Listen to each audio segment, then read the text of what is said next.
እዚህ ስቱዲዮ ባልደረባዬ እስማኤል አሚን ይገኛል። እስማኤል እንደምን ዋልክ? እኔ ደህና ነኝ። እየተጠናቀቁ ነው ጨዋታዎች። አሁን 8 ሀገራት ተለይቶ ታውቀዋል።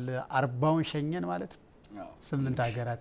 ዋናው ነገር እንግዲህ እየተበጠሩ ቀርተዋል። በእርግጥ ፍትሃዊ ያልሆኑ ተሰናባቾችም አሉ። ከነዚህ መካከል አንደኛዋ ግብጽ ነች። ግብጽ ትናንት በጣም ጥሩ ነበር። በተለይ ሆሳም ሀሰን ይዞት የገባው የጨዋታ መንገድ ራሱ በብዙዎች ሙዳሴ እንዲሰጠው አድርጓል። በእርግጥ ከጨዋታው በዘለለ ከሜዳ ውጭ ያለው ነገር ነበር ትኩረትን ይዞ የነበረው። የፊፋ ኬዝ አለ። በተለይ ጨዋታውን የሜሲ ጉዳይ ይዞት ስለነበረ፣ ግን ስለ ግብጽ የጨዋታ መንገድ አርጀንቲናን እንዴት እንደዛ ፈተነቻት ከሚለው እንጀምር። ለ79 ደቂቃዎች ያህል የሊዮኔል ስካሎኒ ቡድን የወቅቱ የዓለም ዋንጫ ሻምፒዮና እንዴት በግብጽ ተፈተነች? 2-0 እንዴት ተመራች የሚለው እናንሳ። ቆንጆ ነው ሀብታሙ።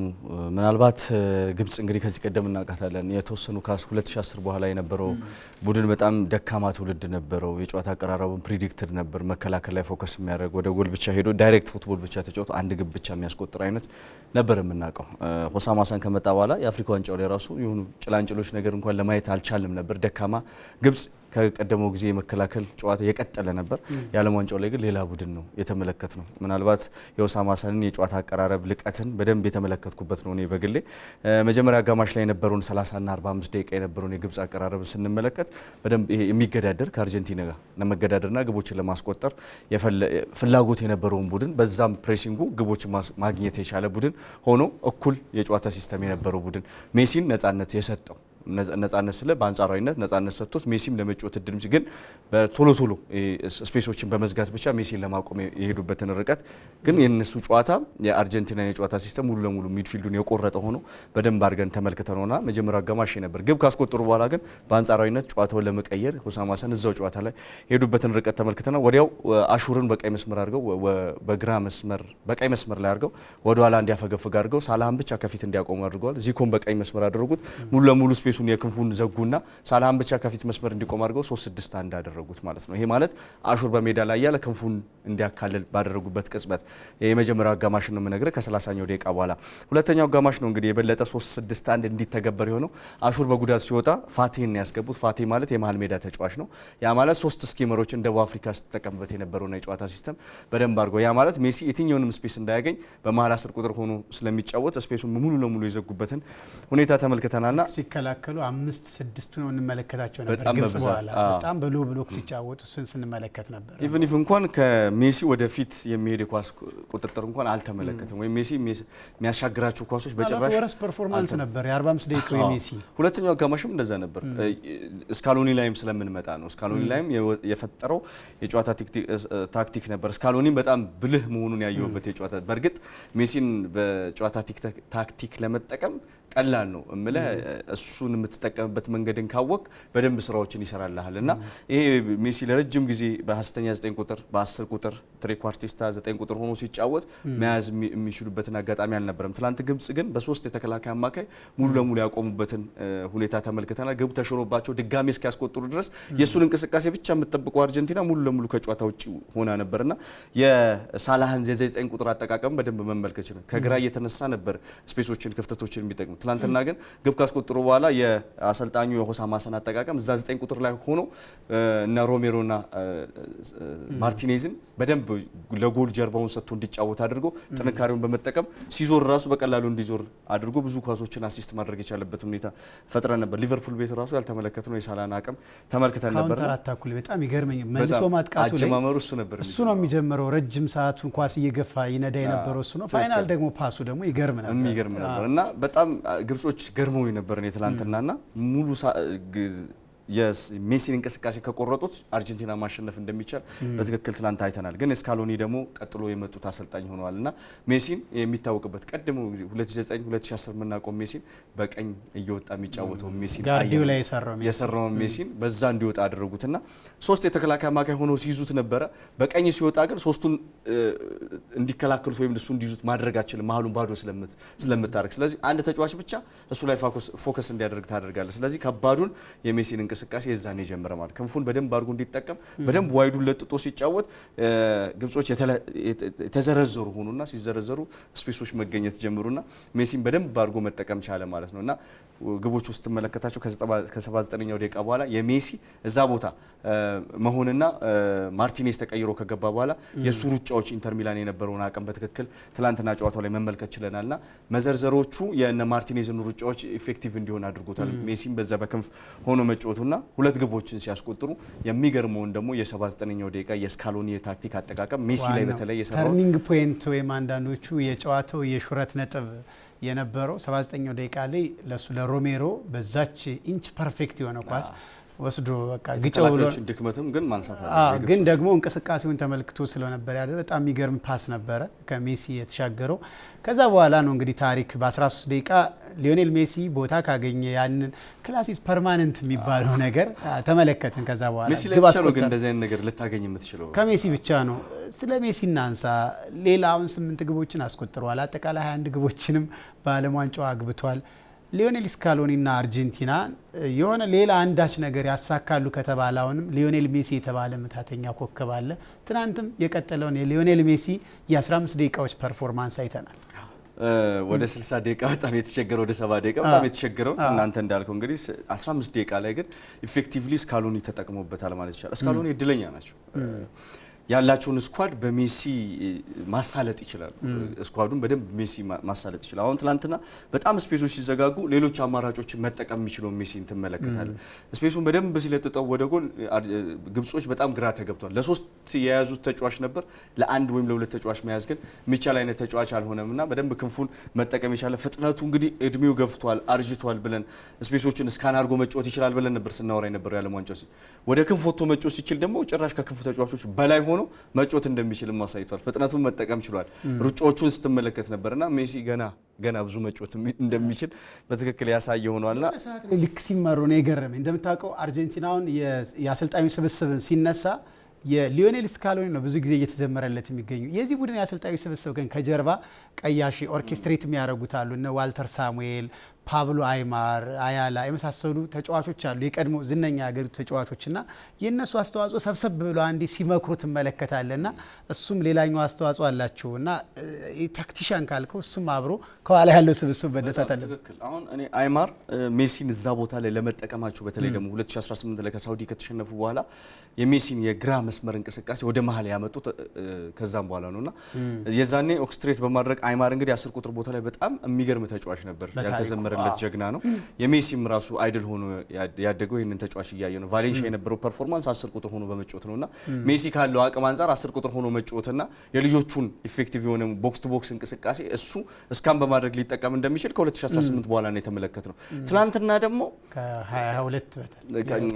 ከ22 በኋላ ከሳውዲ ከተሸነፉ በኋላና አሁን ደግሞ ትላንትና ደግሞ ያንን የ10 ቁጥር ሚና ሙሉ ለሙሉ አውጥተው በክንፍ እንዲጫወት ደግሞ ያደረጉበት መንገድ እርግጠኛ ሆኜ የምነግረው አንተ እንደተናገርከው እነዚህ ከኋላ ያሉት ተጫዋቾች እንደሆኑ በተለይ 10 ቁጥር ሚና ላይ ወይም ደግሞ ማጥቃት እንቅስቃሴውን በማገዝ ደረጃ የሜሲ ማንነት በትክክል የሚያውቁ አሰልጣኞች መሆናቸው እርግጠኛ ነኝ እና ስካሎኒ እንዳልከው ከነዚህ ሰዎች ጋር የሚመክሩት ምክር በጣም የሚገርም እንደሆነ ነው ትላንትና የተመለከተው። ያው ከጨዋታው ላይ የነበሩት አንዳንድ በጣም ፊፋ እና የመሳሰሉት የሚወቀሱበት እርምጃዎች ነበሩ። ሙሉ ለሙሉ የአርጀንቲናን ፐርፎርማንስ አድንቀ ስታበቃ የግብጽንም የ80 ደቂቃ ፐርፎርማንስ ማድንቀ ጨዋታ ላይ የነበረውን ሁኔታ አድንቀ ስታበቃ ግን የዳኞቹ እንቅስቃሴ ደግሞ በጣም የሚያበሳጭ ነበር ብሎ ማንሳት ይቻላል። ያው የአፍሪካ ቡድን ሜሲን ማስቀጠል አስፈላጊ ነው። በእርግጥ ለገንዘቡ ለተለያዩ ጥቅሞች ሜሲን ማስቀጠል እሱ ነው እየታየ ነበረው። ለምን በፊፋ ምርጫ ቢሆን ሮናልዶም ወደ ቀጣዩ ዙር ቢያልፍ ምንም ማድረግ ስለማይችል ነው እንጂ ሮናልዶ ማለፍ ቢችል የበለጠ ደስተኛ ነበሩ። ግን ትላንትና ሜሲ ሶስተኛው ግል ላይ ተቆየ ማርቲኔዝ አሻግሮ እንግዲህ ኤንዞ ፈርናንዴዝ ያስቆጠራት ኳስ ሳላህ ቦክሱ ላይ ተጠልፎ ነበር።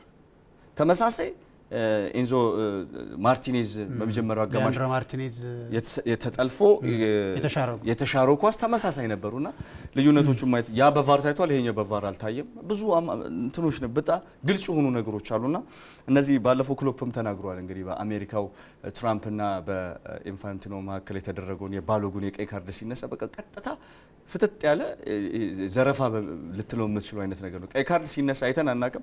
በፊፋ ታሪክ ለመጀመሪያ ጊዜ ነው እንደዚህ አይነት እንግዲህ ቀይ ቀይ ካርድ እንዲነሳ የተደረገበት አጋጣሚና ክሎፕ በቀጥታ ላይ የተናገሩት ሁለት እግር ኳስ የማያውቁ ሰዎች የሰሩት ስራ ነው በማለት እንግዲህ በንዴት የተናገሩት አጋጣሚ ትላንትም ያ ነገር የተደገመ ይመስለኛል። ግልጽ የሆኑ ነገሮች ፌር የሆኑ ነገሮች አታይም። አፍሪካውያን ላይ ጫና መፍጠር ብዙ ነገሮችን ትመለከታለና ጨዋታ ማኔጅመንት ላይ ልክ ነው። የጨዋታው ማኔጅመንት ላይ ግን ኦሳማ ሀሰን ከዚህ የበለጠ ማድረግ ይችል ነበር። በእርግጥ አስገዳጅ ቅያሪዎች ነበሩ። ለምሳሌ ቀኝ መስመር ላይ የግብፁ አደገኛ ተጫዋች ሀይሰም ሀሰን የተጫዋች እንግዲህ ምን ያህል አደገኛ እንደነበር ተመልክተ እሱ ተጎርቶ ሲወጣ የግብፅ አደገኛነትም እየቀነሰ መጣ። መሀል ላይ ትንሽ ጨዋታውን ማኔጅ አድርጋለሁ ሲባል የማፍረስ ነገሮች ነበሩ፣ መዳከሙ ነበረ እና ኦሳማ ሀሰን የበለጠ መስራት ነበረበት የሚሉ ሀሳቦች የሚነሱ መጨረሻ ላይ የተናገርከው ነገር በደንብ ያስመ በጣም አቅማቸውን ጨርሰዋል። በተለይ የአርጀንቲናን በጣም ተደጋጋሚ የማጥቃት እንቅስቃሴ ባይ ዘ ወይ የሮሜሮን አጥቂ መስመር ላይ መጠቀም ሁኔታ ማንሳት አለብን። የስካሎኒ ያጠቃቀም ምናልባት ሜሲን በክንፍ ሲያወጡት ሮሜሮን አጥቂ ሆኖ እንዲጫወት አድርጎታል። እነዚህ የሚጣሉ ኳሶችን በግንባር የገጨ እንዲጠቀም ወይም ደግሞ ፍሊኮችን እንዲጠቀም ያደረጉበት መንገድም ሳይደነቅ አይታለፍምና ያንን ሲያደርጉ የአርጀንቲና ፕሬሲንግ በጣም ሲበዛ የመከላከል አቅሙ በጣም ኳሶችን ሲያቋርጡ ሩጫዎች ነበሩ። የግብጽ ብሔራዊ ቡድን በጣም መድከሞችን ትመለከታለ። በጣም ለረጅም ጊዜ ኳሶችን ማጥቃት ከኳስ ጋር እንቅስቃሴ በጣም ቀለል ያደርግላል። ከኳስ ውጭ የሚደረገው እንቅስቃሴ አይምሮም ያደክማል፣ ጉልበትንም አቅም ያዳክማልና የግብጽ ብሔራዊ ቡድን ከኳስ ውጭ ያደረገው ብዙ ማቋረጦች፣ ብዙ ሩጫዎች አድክሞታል። በጣም ጥሩ ጨዋታ ነው ግን እንዳጠቃላይ የተመለከትነው። ግን ግብጽ እድለኛ አልነበረችም። ግን ሁሉንም ዓለምን ያስጨበጨበ ያስደመመ እንቅስቃሴ ነበር ያደረገችው ማለት እንችላለን።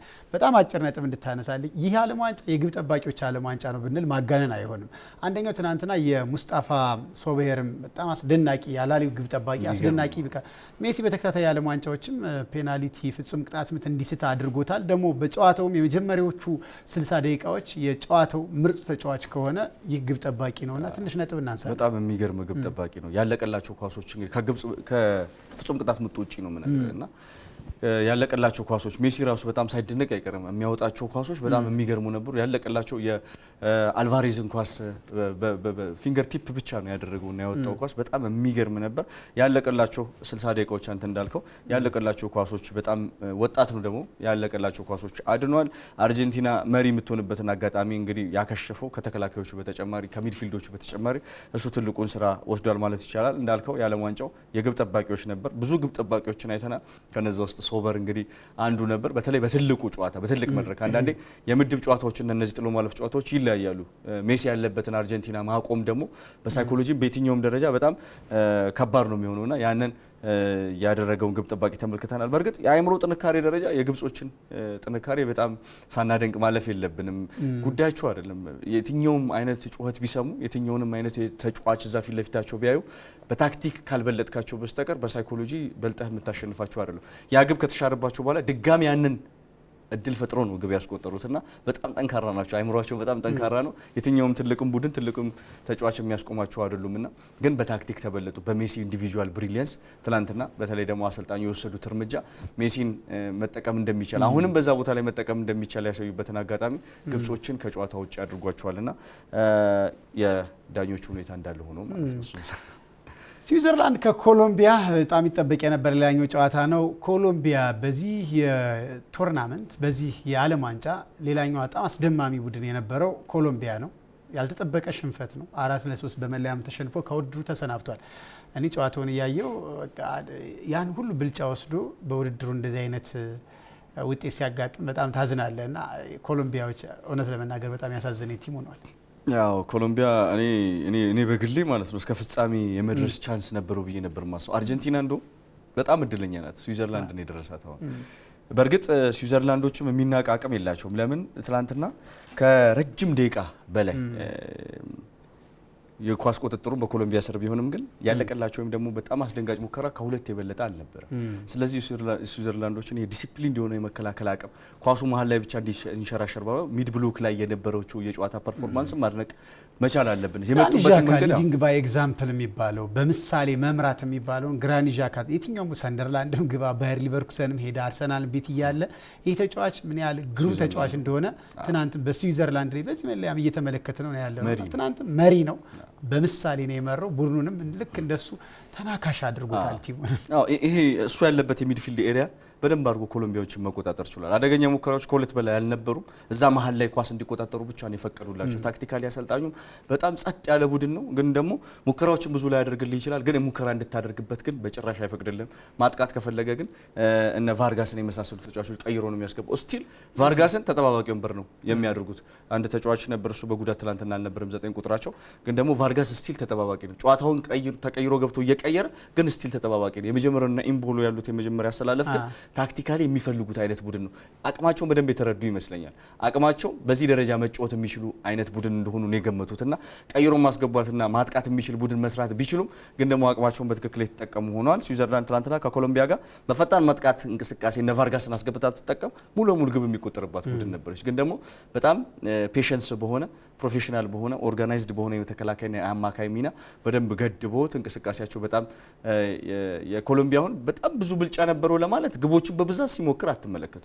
መሀል ላይ ነበረው መንሸራሸር ነበርና ስዊዘርላንድ ታክቲካሊ በጣም የሚገርም ነበር። ነፃ እግር ኳስ መጫወት የሚችል ቡድን ላይ አስቸጋሪ የታክቲክ አቀራረብ ይዞ መግባት የሚችል ነው ስዊዘርላንድ። ግን ደግሞ አርጀንቲና ነው ቀጣዩ። አርጀንቲና እኔ ትላንትና ባየሁት መንገድ ሁለት አይነት አማራጮችን መጠቀም በሜሲ የሚችሉ ከሆነ በጣም አስቸጋሪ ቡድን መስራት ይችላሉ ብዬ አስባለሁ እና ስዊዘርላንድ ታክቲካሊ አሁንም የተሻለች ሆና ከኮሎምቢያ ያነሰ ፐርፎርም አድርጋ ግን ጨዋታውን በማንበብና በመቆጣጠር ወደ ቀጣይ ዙር ማለፍ የቻለች ቡድን ሆናለች። ኮሎምቢያ አሳዛኝ ወዳቂ ናት። ምናልባት ኮቤልን ማንሳትም ያለብን ይመስለኛል። አደገኛ ሙከራዎች 2 ወይም 3 ሙከራዎች ነበሩ። የኮቤል ግን አቅም በጣም በመለያ ምቱም ወቅት በጣም ድንቅ ግብ ጠባቂ እንዳላቸው ስዊዘርላንዶች አስመስክረዋልና በጣም ጥሩ ጨዋታ ነው እየተመለከትን ያለ ነው። ስለዚህ ግብጽ ይህንን ዓለም ዋንጫ ልታነሳ ትችላለች ብለን ነበር ባለፈው፣ ግን መንገዷ እስከ ፍጻሜ ትጓዛለች የሚል ሀሳብ አስተ ነበር። አሁን ማን ያሳያል? አዎ ዋንጫውን እንኳን እኔ ለፈረንሳይ ከሰጠው ቆይቻለሁ። ግብጽ የፍጻሜ ተፋላሚ ነበረች። ኮሎምቢያው የግብጽ ነበር ያሰብኩት፣ ግን ሁለቱም ወድቋል። የሚገርምህ ነገር አንዷ በአርጀንቲና ነው የወደቀችው። እስከ ፍጹም ቅጣት የምትሄዳሉ ብዬ ነበር። ትላንትና ስዊዘርላንድ በቃ አስደንጋጭ የሆኑ ሽንፈቶችን ነው ትላንትና የተመለከቱ። ስዊዘርላንድ ምን አይነት ታክቲክ እንዳላት በደንብ ተመልክቻለሁ። ቆይቷል። ይሄ ቡድን ለረጅም ጊዜ የቆየ ነው። አሰልጣኙ የቆየ ነው። ይሄ ምንድነው ቴሌፓቲክ አንደርስታንዲንግ የሚባለው መናበብ አለባቸው። ልክ እኔ ከስፔን ብሔራዊ ቡድን ቀጥሎ በእንደዚህ የምትፈርጀው ቲም አንደኛ ስዊዘርላንድ። ቴሌፓቲኩ ግን የማጥቃት አይደለም። ይሄ ስፔሶችን መዝጋት፣ ይሄ ዲሲፕሊን እንደሆነ መከላከል፣ እግር ኳስ የጊዜና የቦታ አጠቃቀም ሆኗል አሁን ዘመናዊ እግር ኳስና እሱም በመጠቀም በኩል በጣም ግሩም ናቸው። አጠቃላይ ትናንትን ቃኝን የዛሬ ጨዋታን በተመለከተ ደግሞ የተጠናቀረ ዝግጅት አለ። እሱም ብንሰማ የመጨረሻ ጥንቅራችን ይሆናል። ነገ ደግሞ በሊግ ዳሳ የምንከታተል ነው የሚሆነው። እስማኤል እጅግ አድርጌ አመሰግናለሁ።